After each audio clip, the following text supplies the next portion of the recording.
Welcome to our latest edition, weekly edition that is, of Deep Dive, featuring Hudson Institute as we continue to deliberate various developments throughout the Middle East from a European as well as an American perspective, but also with chief focus on Israel. To do just that, let's now turn to Washington, D.C., where we're joined by the director of the Center for Peace and Security in the Middle East, namely Senior Fellow at Hudson, Dr. Michael Duran. It's good to see you, sir.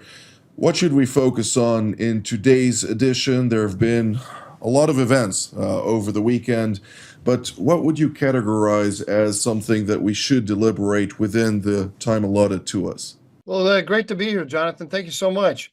I think we've got a number of really dramatic events over the weekend. We had on Saturday night, Benny Gantz, a minister in the War Cabinet in Israel, gave a dramatic press conference in which he issued an ultimatum, basically, to Prime Minister Netanyahu, saying that if the government doesn't put together a strategy in the next 3 weeks by June 8th that meets 6 conditions, then he'll leave the government. And those 6 conditions included defeating Hamas, controlling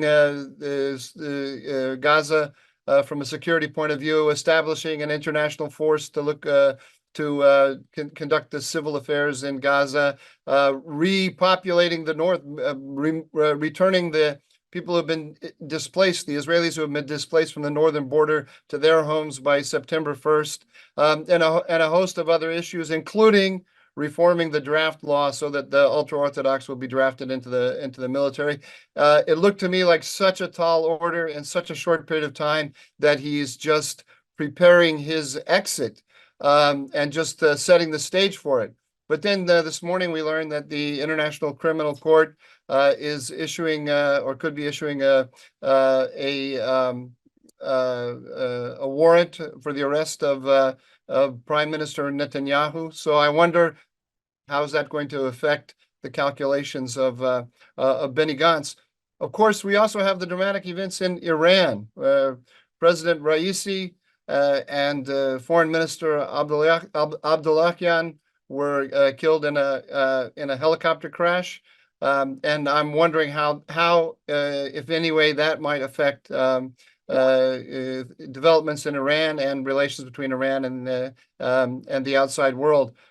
On top of all that, we also had Jake Sullivan, the National Security Advisor of the United States, in Israel for consultations with the Israelis. According to the Israeli press, continuing to put pressure on the Israelis not to expand the campaign in Rafah. And so hovering over all of these other issues is this question of U.S.-Israeli relations, the crisis, the continuing crisis in them. I think those are the main issues, Jonathan. Can you think of anything else? Well, I think we should also focus a little bit broader also in the Red Sea. The Houthis, namely Ansar Allah, the leader, announcing his intention to broaden attacks against freedom of maritime navigation, not only in the Red Sea, Bab el-Mandeb, the Gulf of Aden and other locations, but also in the Eastern Mediterranean, which will have obviously ongoing implications for not only Israel, but Europe, Egypt, other countries in the vicinity, and the global economy for that. I'm glad you mentioned that because, of course, there's also this very intriguing report about the United States was in negotiations with the Iranians about the situation. We don't know much about what the substance of those negotiations was, but that's very interesting in and of itself. Indeed. Well, let's now turn to Central Israel, where we're joined by Dr. Eran Lerman, retired colonel from the IDF Military Intelligence Directorate, but also formerly a deputy national security advisor, a strategist, the vice president of the Jerusalem Institute for Strategy and Security. And I won't go through your entire curriculum vitae, sir, since we won't have enough time for this production at that. Nonetheless, I'd like to ask you particularly with regard to the initial remark by Dr. Duran about Benny Gantz, his ultimatum. When we're talking about creating a strategy in 3 weeks, I know it's a little bit far-fetched, but is there something in the making? And if so, what can we expect in the near future to see emerge out of this? Well, frankly, I'm not entirely objective on this matter. I have been involved in an effort to put forward an alternative that would avoid two catastrophes. One is a long-term Israeli sinking into the mire of the daily management of affairs in Gaza, and the other is the bringing over the Palestinian Authority, which is utterly incapable of managing even the areas under its direct control, certainly not Gaza. It was the immense challenge of reconstruction lying ahead. And the only possible prospect, I believe, is indeed an international presence, not a UN-mandated one, but a multinational presence mandated by a group of like-minded nations, an international group, or multinational group, the kind of model we've seen applied successfully in some places around the world under American leadership. I believe that both the Defense Minister Gallant, who spoke today very forcefully in a Likud party internal session, telling them that the IDF simply cannot be committed to a long-term stay in Gaza as administrative function with all the responsibilities involved, without a huge increase in both the economic burden and the daily burden on the IDF, perhaps increasing the term of service to 4 years. He is not the only one speaking in those terms in the coalition, within the coalition, and certainly in the opposition. And this is also what Minister Gantz is pushing for, an alternative to the concept that Israel should remain in fact, in sole control of Gaza in all respects. The other side of the coin is clearly that we need an arrangement under which the IDF, based on real-time intelligence, would be able to go after terrorist operations, terrorist preparations, terrorist infrastructure, in close coordination with whatever multinational authority governs Gaza for the transitional period. But all of this has become a political issue now, because for Netanyahu, the basic concept is to delay the decision until as far into the future as possible, in order to avoid both the complicated decisions involved and an internal political crisis that would tear apart his base. So I'm not sure this can be avoided for much longer, even a rift within the Likud itself. The obvious difference between Netanyahu and Gallant, let alone Gantz, is increasingly becoming less and less bridgeable. So the possibility of a political crisis is real, tragic as this may be in the midst of a shooting war.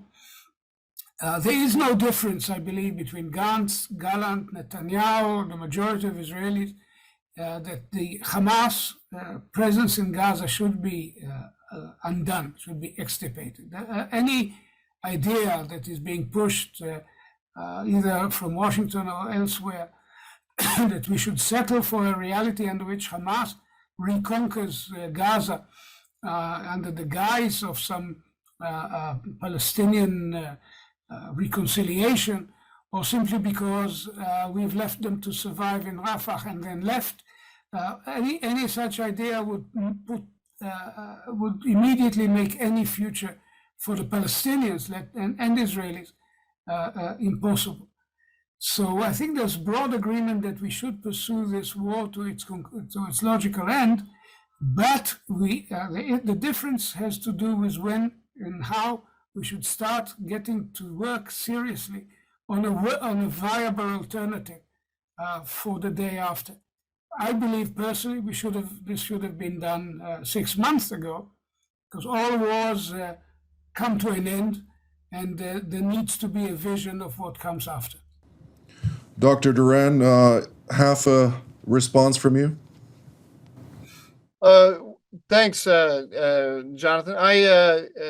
I focus myself on the Americans here, and it seems obvious to me that that the Biden administration is trying to shut this war down completely, and they're quite willing, and some of their senior officials are even backgrounding the press on this, to accept a rump Hamas presence in Gaza. So I can't see how this leads.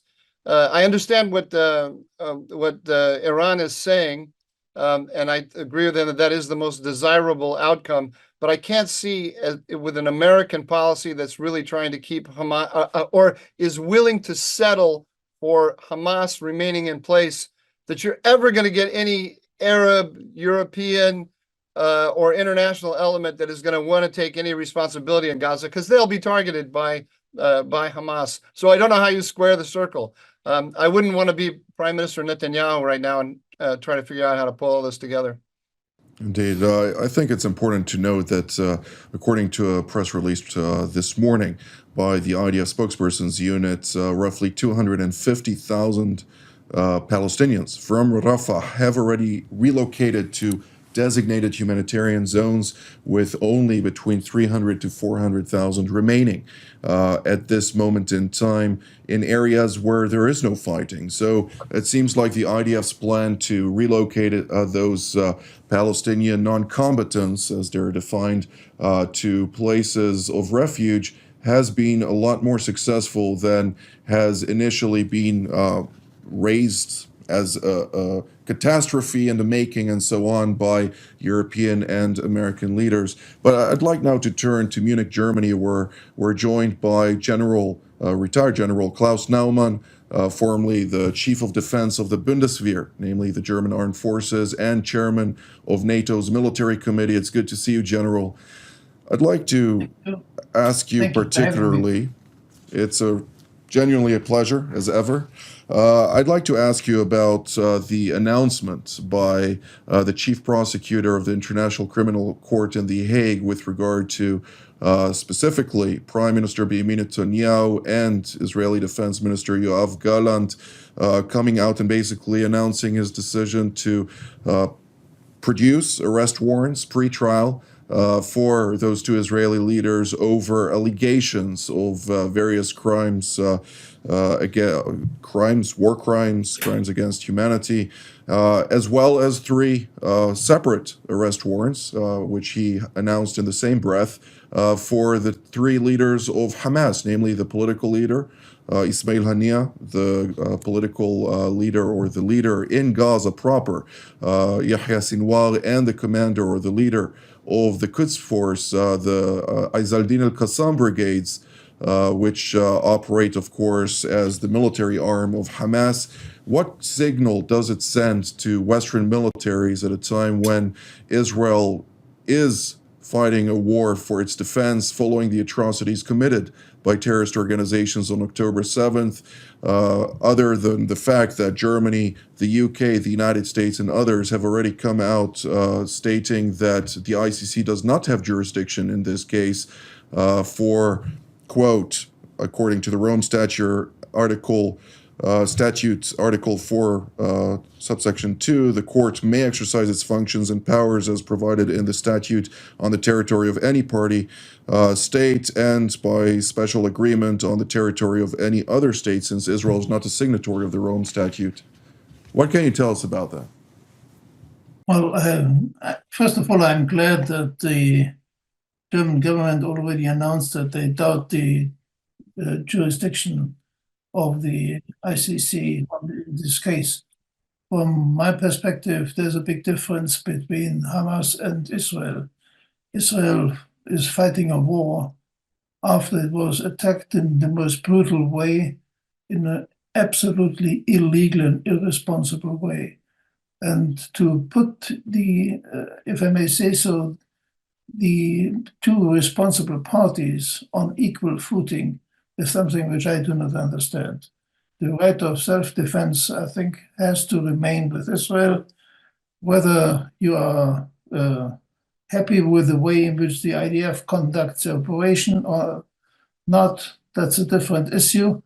but this doesn't give anyone the right to say the IDF and the political leaders of Israel have the same responsibility as the criminals who started a terrorist attack on 7 October.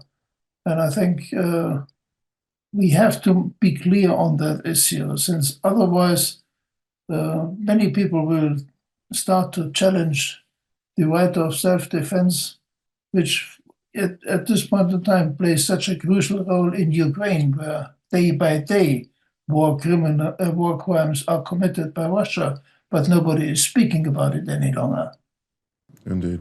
Well, I saw a remark by a friend who wrote that if this chief prosecutor were to be alive during World War II, he would have undoubtedly produced arrest warrants for Hitler and Churchill in the same breath. So it brings into question whether or not a person like this chief prosecutor, or British lawyer for that matter, has any validity in this context for the essence of the ICC in the first place. That's already a different story. But let's now turn to another guest, namely Brigadier General in Reserve Relik Shafir, formerly an Israeli Air Force commander and fighter pilot. It's good to see you, General. I'd like to turn our attention to the northern front of Israel. The Iranian proxy Hezbollah has intensified significantly cross-border attacks against Israel, and in turn we see also Israel degrading Hezbollah infrastructure even further throughout that borderline. What can you tell us about the current situation? And we heard, of course, the Defense Minister Yoav Gallant during a tour of northern Israel highlighting to troops stationed there that a response, a military offensive into Lebanon may take place at any given moment.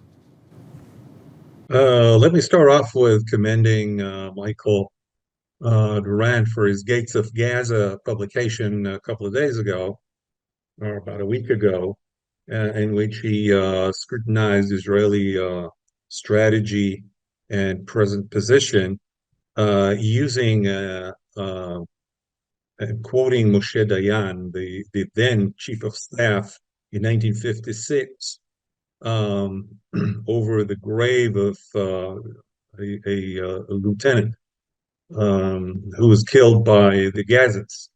And this also reflects on what we have in the north. The Hezbollah is generally a proxy of Iran, and the Iranians are putting pressure on Israel on a sub war, I would say, standard, in the sense that Israel cannot go or shouldn't or wouldn't go into full war because it's a war of attrition where there's a threshold. They're not killing many people. The exchange ratio is about 1 to 20 of Hezbollah terrorists who are killed for one Israeli who's killed. They shoot at the Golan Heights, the military posts, or houses that are not manned. And so they're able to keep the threshold below. They understand that the United States is not interested, and France are not interested in a war at this time.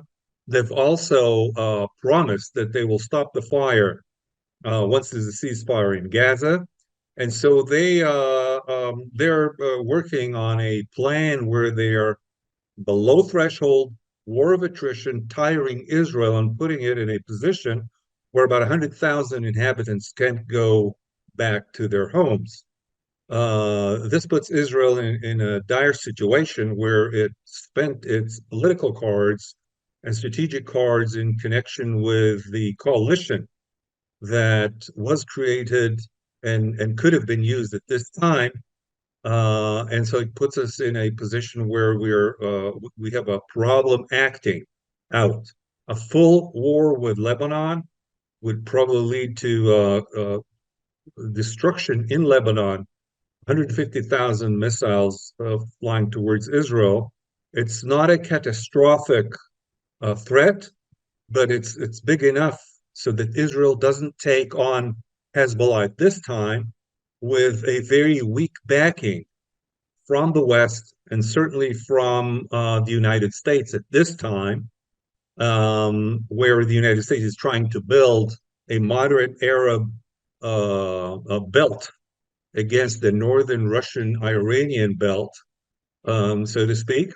And so this needs a lot of political work by Israel. And at this time, Israel is not able to do so because the prime minister is not able to create a backing for and supporting him, except for the actual war in Gaza, is not able to get a backing or a trust from the people of Israel to about 75% of people who mistrust Mr. Netanyahu.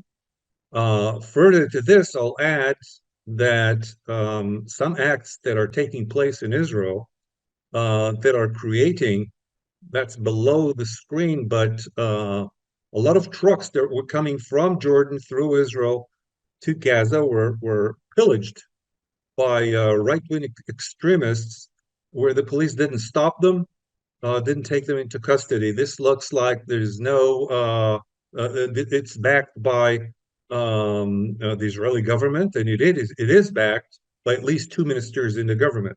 This creates a scenario where Israel it looks weak and undecided, and it all leads to Prime Minister Netanyahu. So we are in a very unstable situation internally and externally, and obviously the Iranians are taking advantage of this situation, and so we're with in a dire strait with difficult days ahead. Thank you, General Shafir. Dr. Duran, obviously, in reference to the article that you wrote together with John Kasapoulou, it was indeed brilliant. Nonetheless, while Moshe Dayan did not have, was that the one with John Kasapoulou, or am I mistaken? Yes, that's right. Yeah, I was. Okay. If you saw me react, I was just. When you said brilliant, I wanted to ask you to say more. I'll keep it at that. We'll keep it humble. Nonetheless, don't keep it humble on my part. Well, talking about the emotions that you cited of Moshe Dayan in that article, where he didn't really portray a lot of emotions, as was his character. Nonetheless, it is hard to keep out the emotions when 61,000 Israelis are currently internally displaced at the behest of the government since October 7th from 5 kilometers buffer zone along the border of Lebanon, and another 40,000 that have left their homes along the border. Roughly 102,000 Israelis are currently internally displaced within Israel, which is quite significant. Unfortunately, we're drawing near to the end of the update today, and there are too many topics that we still need to touch on. And therefore, I'd like to ask each of you, in 2 sentences at best, what should we take from this weekend, and what should we focus on for this upcoming week? Dr. Duran, we'll start with you. As always, I'm focused on the American side of things. And the thing that's most troubling to me about this horrible situation that the general just described is the lack of American backing for what's going on. And I'm very concerned about the American desire to appease Iran and just to shut down the war so that they can have the Biden administration can have a quiet life in the election to come. I don't think people have understood fully the pressure that this is putting on the Israelis. General Nauman? Well, from my perspective, the most important thing is that Israel remains politically and militarily as united as possible to see this through. Since we, in Germany at least, we support Israel's right to exist and Israel's right to fight. But we can only do this if the Israeli side is on their side united and stays without too much internal bickering and weakening itself. Yes, sir. General Shafil? Well, the most important thing that wouldn't really interest too many of our listeners, are a law that is about to pass in a few weeks in the Knesset, exempting the ultra religious from service in the military. This is tearing the Israeli community apart in the midst of this war, and it has to be resolved in some manner. Unfortunately, the Prime Minister is not able to resolve this. And Dr. Lerman?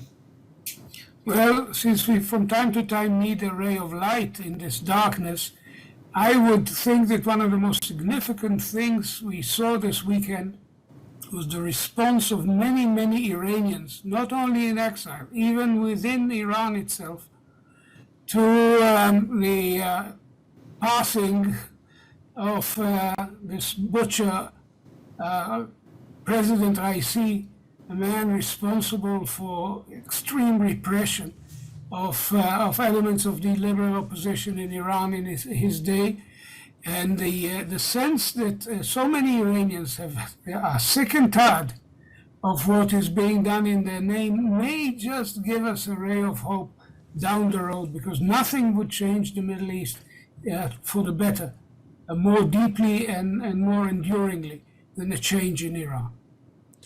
And with that, I'd like to also point out myself that there were, even though there is a lot of opposition to the regime, both within and outside of Iran, there were a lot within the Ayatollah supporting groups that increasingly saw Ibrahim Raisi as the legitimate successor of Ayatollah Ali Khamenei rather than his son, and that may indicate potentially that some people would have been also happy within the regime that he no longer stands within that context. But nonetheless, this is all the time that we have for today. I'd like to thank Dr. Lerman, General Shafir, General Nauman, and Dr. Duran for your insights today. And I'd like to thank all of you at home as well. Until our next update from here in Jerusalem, have a good evening.